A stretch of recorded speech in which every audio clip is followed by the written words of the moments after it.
श्री सत्यसाई बाबा ने शिक्षा, स्वास्थ्य और मानव सेवा के अनेक संस्थानों के रूप में अपना जो आशीर्वाद इस नगर को दिया है वह आज भी यहाँ की प्रगति के मुख्य कारणों में से एक है।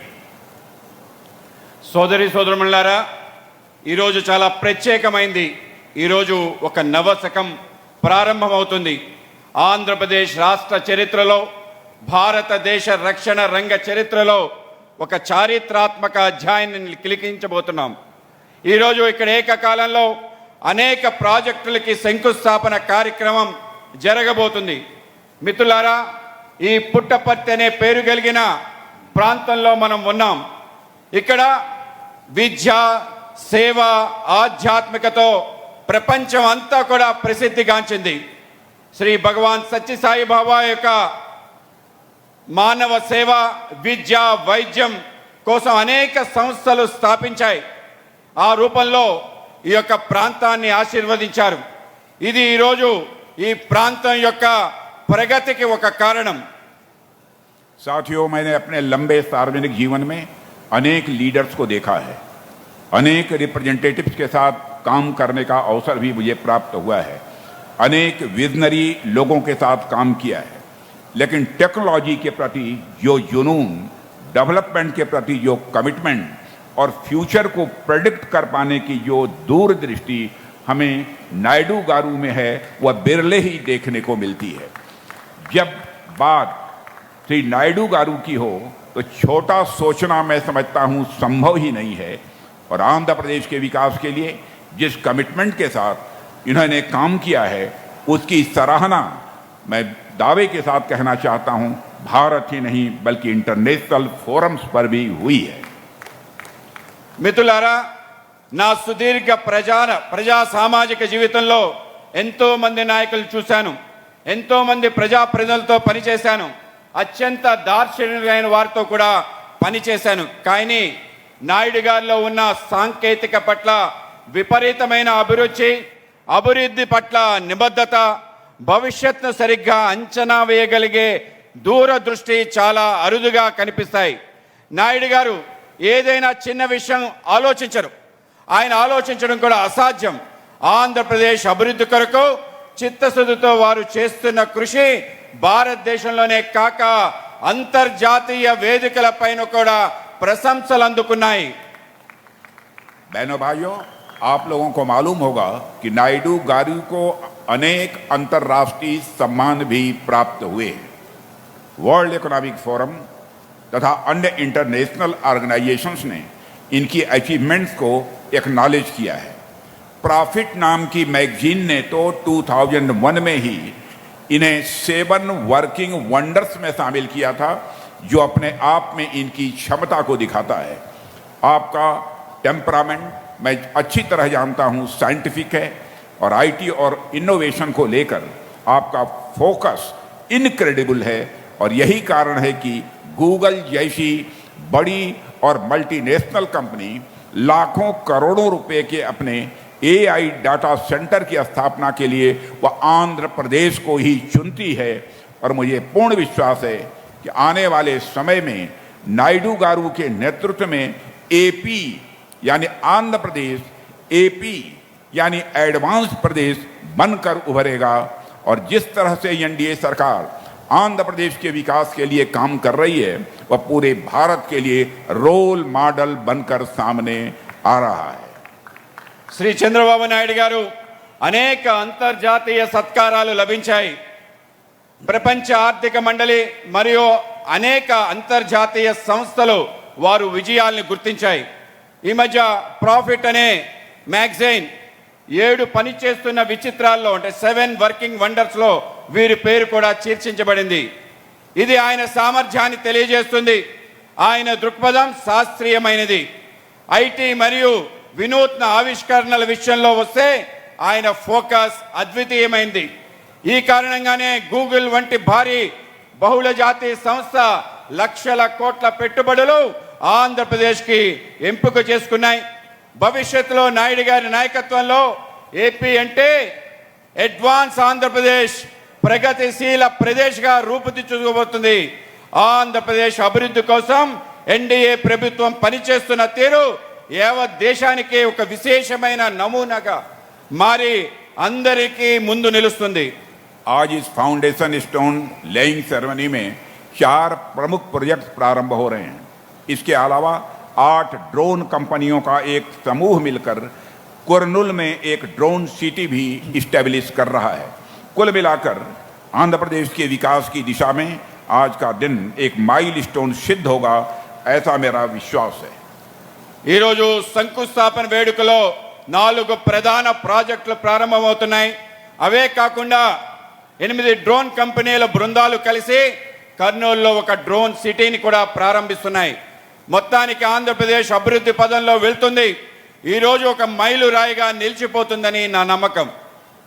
साथियों, इस समय हम एक ऐसे कालखंड में हैं जहां पूरी दुनिया में उथल पुथल मची हुई है और ऐसे में एक राष्ट्र के रूप में हम अपनी सुरक्षा तभी मजबूत बनाए रख सकते हैं जब अपनी लाठी अपने हाथ में होगी. राष्ट्रीय सुरक्षा जैसे महत्वपूर्ण विषय पर हम हमेशा दूसरे देश के भरोसे नहीं रह सकते हैं.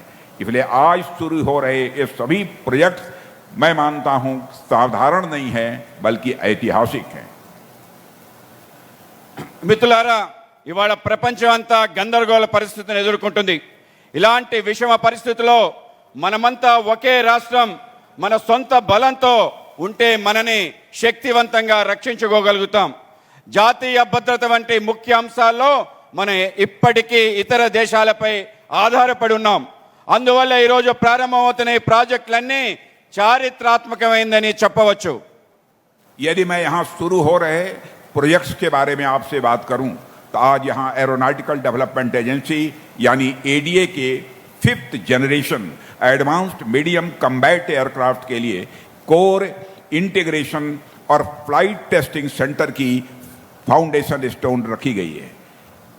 आडा सरकार के defence research and development organisation यानी डीआरडीओ का यह सहयोगी संगठन है. यह भारत के लिए स्वदेशी फाइटर एयरक्राफ्ट के रिसर्च एंड डेवलपमेंट में अपनी भूमिका निभाती है. इसी एडीए ने हमें एलसीए तेजस मार्क 1 दिया और अभी मार्क 2 पर काम चल रहा है और अब यही एडीए 5th जनरेशन अमका पर भी काम कर रही है. यह एक full fledged 5th generation steel fighter होगा जो दुनिया के कुछ ही देशों के पास ऐसा फाइटर प्लेन होगा.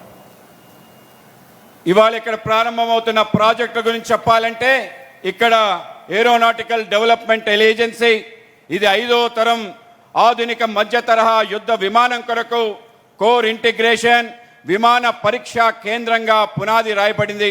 ఏడీఏ ప్రభుత్వ రక్షణ రంగ పరిశోధన మరియు అభివృద్ధి సంస్థ అంటే డిఆర్డిఏ యొక్క భాగస్వామ్య సంస్థ.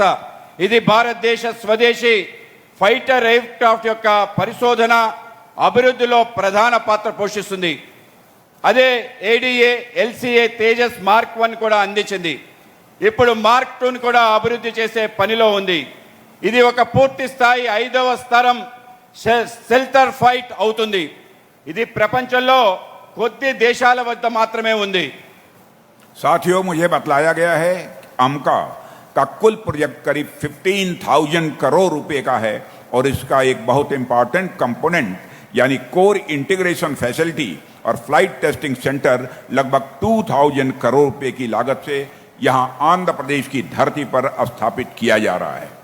दुनिया में ऐसी हाईटेक फ्लाइट टेस्टिंग फैसिलिटी गिनी चुनी जगहों पर ही उपलब्ध हैं और अब पुट्टापर्थी का नाम दुनिया के उन चुनिंदा स्थानों में शामिल होने जा रहा है जहां से 5th जनरेशन का एयरक्राफ्ट आसमान छुएगा और पुट्टापर्थी की धरती पर अब ऐसे एयरक्राफ्ट तैयार होंगे जो जंग के मैदान में पलक झपकते ही दुश्मन को नेस्त नाबूद कर देंगे. మిత్రులారా, నాకు చెప్పబడింది మొత్తం ఆమ్కా ప్రాజెక్టుల విలువ 15,000 కోట్లని. ఇందులో ఒక కీలక భాగమైన కోర్ ఇంటిగ్రేటింగ్ ఫెసిలిటీ అలాగే విమాన పరీక్షా కేంద్రం సుమారు 2,000 కోట్ల వ్యయంతో ఈ ఆంధ్రప్రదేశ్లో ఏర్పాటు చేస్తున్నారని. ఇటువంటి అత్యాధునిక విమాన పరీక్షా సౌకర్యాలు ప్రపంచంలో కేవలం కొన్ని ప్రదేశాలు మాత్రమే అందుబాటులో ఉంటాయి. ఇప్పుడు 5వ తరం విమానాలు గగనంలోకి ఎగరబోతున్నాయి. ఈ అరుదైన ప్రదేశాల సమూహంలో పుట్టపత్రి కూడా చేరబోతుంది. పుట్టపత్రి ఇకపై యుద్ధ భూమిలో కనురెప్పపాటులో శత్రువును నాశనం చేసే విమానాలు ఉత్పత్తి చేయబోతుంది. साथियों, आज आंध्र प्रदेश में जो दूसरा प्रोजेक्ट प्रारंभ हो रहा है वह है भारत डायनेमिक्स लिमिटेड का प्रोजेक्ट. बीडीएल रक्षा मंत्रालय का एक महत्वपूर्ण पब्लिक सेक्टर अंडरटेकिंग है और यह स्वदेशी फ्यूचरिस्टिक अंडर वाटर सिस्टम्स का केंद्र बनाने जा रहा है. और यह प्रोजेक्ट भी 480 करोड़ रुपए का है. और वीडीएल की यह नई unit autonomous under water vehicles, under water counter measure systems और नेक्स्ट जनरेशन टॉर्पीडोज पर काम करेगी. इसमें कोई इंपॉर्टेंट कंपोनेंट और सब सिस्टम कई बनाए जाएंगे जो अभी तक हम बाहर से बराबर मंगवाते रहे हैं. यह प्रोजेक्ट हमारी नैवी की क्षमताओं को बहुत बढ़ाएगी और हमारी ब्लू इकोनॉमी तथा समुद्री रक्षा के लिए एक गेम चेंजर साबित होगी. మిత్రులారా, ఈరోజు ఆంధ్రప్రదేశ్లో ప్రారంభం కాబోతున్న 2వ project Bharat dynamics limited project. ఇది రక్షణ మంత్రిత్వ శాఖ ప్రతిష్టాత్మక ప్రభుత్వ రంగ సంస్థ. ఇది స్వదేశీ భవిష్యత్ తరాలకు సంబంధించిన అండర్ వాటర్ సిస్టమ్ని కేంద్ర బిందువు కాబోతుంది. ఈ ప్రాజెక్టుకు 480 కోట్ల రూపాయలు విలువైనది. బీడీఎల్ వారి యొక్క కొత్త యూనిట్లో autonomous under water vehicles, under water counter measure systems, తరువాత తరానికి సంబంధించిన టార్పీడోస్ని తయారు చేస్తుంది. ఇందులో మనం ఇంతవరకు ఇతర దేశాల నుంచి దిగుమతి చేసుకుంటున్న ఎన్నో ముఖ్యమైన భాగాలను, ఉప వ్యవస్థలను తయారు చేసుకోబోతున్నాయి. ఈ ప్రాజెక్ట్ మన నావికాదళ సామర్థ్యాన్ని ఎన్నో రెట్లు పెంచుతుంది. మన నీలి ఆర్థిక వ్యవస్థ సముద్ర తీర భద్రత విషయంలో ఒక గేమ్ చేంజర్గా రూపొందుకోబోతుంది. साथियों, आज जो तीसरा प्रोजेक्ट प्रारंभ हो रहा है वह है भारत फोर्ज लिमिटेड की सब्सिडियरी कंपनी आग्नेयास्त्र और इनर्जेटिक्स लिमिटेड का. यह उन्नत किस्म के हथियार बनाने वाली एक कंपनी है जो 1500 करोड़ रुपए के इन्वेस्टमेंट से यहाँ अपनी फैसिलिटी स्टैब्लिश करने जा रही है. यहाँ ऐसे ऐसे हथियार बनेंगे जो निश्चित रूप से भविष्य की लड़ाइयों के लिए हमारी तैयारी को और अधिक मजबूत करेंगे. మిత్రులారా, ఈరోజు ప్రారంభమవుతున్న 3వ ప్రాజెక్ట్ అదే భారత్ ఫోర్జ్ లిమిటెడ్ అనే అనుబంధ సంస్థ అయిన ఆగ్నేస్ ఎనర్జీస్ లిమిటెడ్. ఇది అత్యుత్తమ స్థాయి ఆయుధాలను తయారు చేసే కంపెనీ. ఇది 1500 కోట్ల రూపాయల పెట్టుబడితో ఇక్కడ మౌలిక సదుపాయాలని సమకూర్చబోతుంది. భవిష్యత్తులో జరిగే యుద్ధాలు మనం సంసిద్ధతను బలోపేతం చేయడానికి అవసరమైన ఆయుధాలు ఇక్కడ తయారవుతాయని నేను ఖచ్చితంగా చెప్పగలను. साथियों, आज का जो फोर्थ प्रोजेक्ट है वह है HFCL का एमिनिशन और इलेक्ट्रिक फ्यूज प्लांट. यह प्लांट 1294 करोड़ रुपए के इन्वेस्टमेंट से बन रहा है. फ्यूज जो होता है वह किसी भी गोला बारूद का सबसे यह इम्पॉर्टेंट हिस्सा होता है. चाहे आर्टिलरी शेल हो, बम हो या कोई भी युद्ध सामग्री हो, बिना भरोसेमंद इलेक्ट्रिक फ्यूज के सब बेकार है. यहाँ बनने वाले अत्याधुनिक फ्यूज हमारी सेनाओं को ताकत देंगे और यह प्रोजेक्ट हमारी एमिनिशन मैन्युफैक्चरिंग में सेल्फ रिलायंस यानी आत्मनिर्भरता का एक नया चैप्टर जोड़ेगा. మిత్రులారా, ఈరోజు ప్రారంభమయ్యే 4వ ప్రాజెక్ట్ హెచ్ఎఫ్సిఎల్ వాళ్ళ యొక్క ammunition and electrical fuse plant. ఇది 1294 కోట్ల పెట్టుబడితో ఈ ప్లాంట్ తయారవబోతుంది. ఆయుధ సామగ్రిలో ఫ్యూజ్ అత్యంత కీలకమైన భాగం. ఆర్టిలరీ షెల్ అయినా, బాంబ్ అయినా, యుద్ధ సామగ్రి అయినా నమ్మకమైన ఎలక్ట్రికల్ ఫ్యూజ్ లేకపోతే అది నిరుపయోగమే. ఇక్కడ తయారయ్యే అత్యాధునిక ఫ్యూజులు మన సేనలకు బలాన్ని, ధైర్యాన్ని ఇస్తాయి. ఈ ప్రాజెక్ట్ మన ఆయుధాల తయారీ రంగంలో స్వావలంబన దిశగా ఒక కొత్త అధ్యయనాన్ని ప్రారంభించబోతుంది.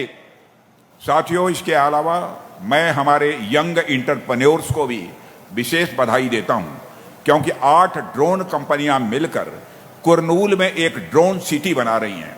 ये सब छोटी छोटी मगर important unit make in India के विजन को हकीकत में बदलेंगी। అంతేకాకుండా నేను మన యువ ఔత్సాహిక పారిశ్రామికవేత్తలను కూడా అభినందిస్తున్నాను.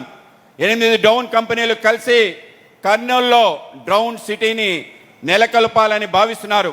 ఇటువంటి చిన్న చిన్నవి అయినప్పటికీ అతి ముఖ్యమైన యూనిట్లు. ఇది మేక్ ఇన్ ఇండియా, భారత్లో తయారీ అనే దార్శనికతకు వాస్తవ రూపాన్ని ఇస్తున్నాయి. साथियों, ड्रोन टेक्नोलॉजी आज के वारफेयर में गेम चेंजर है। आजकल तो इकोनॉमी और एग्रीकल्चर में भी इसकी भूमिका लगातार बढ़ती जा रही है। ऐसे में यह ड्रोन सिटी जब आंध्र प्रदेश में आकार ले रही है, और मुझे विश्वास है कि यहाँ से निकले ड्रोन्स पूरी दुनिया में भारत का परचम लहराएंगे। जैसे सूरत को डायमंड सिटी कहा जाता है, बेंगलुरु को भारत की सिलिकॉन वैली कहा जाता है, वैसे ही आप देखिएगा कुछ सालों में ही यह रीजन ड्रोन हब के रूप से सारी दुनिया में जाना जाएगा। మిత్రులారా, డ్రోన్ టెక్నాలజీ ఈనాటి యుద్ధ రంగంలో ఒక గేమ్ చేంజర్గా నిలిచింది. ఈ రోజుల్లో ఆర్థిక వ్యవస్థ మరియు వ్యవసాయ రంగంలో కూడా వీటి పాత్ర పెరుగుతుంది.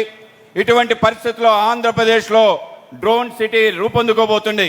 ఇక్కడ తయారయ్యే డ్రోన్లు ప్రపంచవ్యాప్తంగా భారత కీర్తిని పెంచుతాయి. అలాగే ఏ విధంగా అయితే సూరత్ని ఒక వజ్రాల నగరంగా పిలుస్తున్నామో, బెంగళూరుని ఒక సిలికాన్ వ్యాలీగా పిలుస్తున్నామో, అలాగే రాబో రోజుల్లో కూడా పుట్టపర్తిని ఒక డ్రోన్ మన యొక్క కర్నూలు ప్రాంతాన్ని డ్రోన్ హబ్గా ప్రసిద్ధి చెందుతాన్ని మీరు చూస్తారు. साथियों, अब जरा गौर से इन सभी प्रोजेक्ट्स के बारे में देखिए। यह कितनी बड़ी बात है कि हम एक ही अवसर पर इंडियन आर्मी, इंडियन एयरफोर्स और इंडियन नेवी तीनों के लिए एक साथ फैसिलिटीज डेवलप कर रहे हैं। अमका का फ्लाइट टेस्टिंग सेंटर सामान्यतः इंडियन एयरफोर्स के लिए, बीडीएल का under water system Indian navy के लिए, और एचएफसीएल के एम्यूनिशन और फ्यूज तीनों सेनाओं के लिए, और ड्रोन टेक्नोलॉजी सभी क्षेत्रों में उपयोगी है। और यह डाइवर्सिफिकेशन यूं ही नहीं है, हमारा लक्ष्य बिल्कुल स्पष्ट है। हम रक्षा क्षेत्र में पूर्ण आत्मनिर्भरता के लक्ष्य के साथ तेजी से आगे बढ़ रहे हैं, ताकि हमारी कोई भी सेना पीछे न रहे और हमारी सारी सेनाएं एक से एक बढ़कर साबित हों। మిత్రులారా, ఇప్పుడు ఈ ప్రాజెక్టులన్నింటినీ ఒకసారి నిశ్చితంగా పరిశీలిద్దాం. మనం ఒకే సమయంలో భారత సైన్యం, వైమానిక దళం, నావికా దళం కోసం ఏకకాలంలో సౌకర్యాలు అభివృద్ధి చేయటం గొప్ప విశేషం. ఎంకా వారు ఫ్లైట్ టెస్టింగ్ సెంటర్ సాధారణంగా భారత వైమానిక దళం కోసం, బీడీఎల్ వారి అండర్ వాటర్ సిస్టమ్స్ భారత నావికా దళం కోసం, హెచ్ఎఫ్సిఎల్ వారి మందుగుండె సామగ్రి ఫ్యూజులు ఈ త్రివిధ దళాల కోసం.